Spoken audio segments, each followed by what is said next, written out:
Let's talk about what volume you should be monitoring your mixing at. I know that there's a badge of honor worn amongst the mixing community for mixing at quiet volume levels.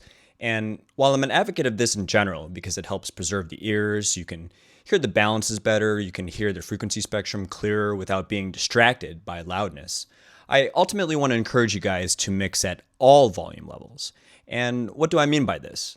Eventually, your mix is going to be played loud, and you need to know whether or not it survives and whether or not it performs properly at a loud volume level.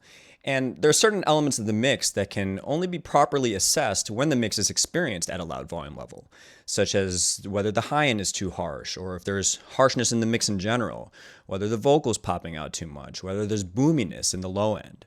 So do the majority of your work at a low to moderate volume level, but eventually really crank the mix and give it some juice, and listen to how it falls on the ears loud, and whether or not there are frequencies that are popping out to you, elements that are imbalanced that you couldn't necessarily perceive before.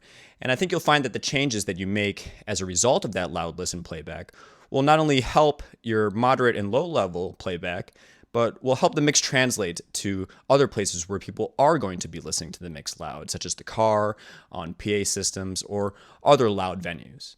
Hope you guys find this tip useful. Follow me for more mixing tips.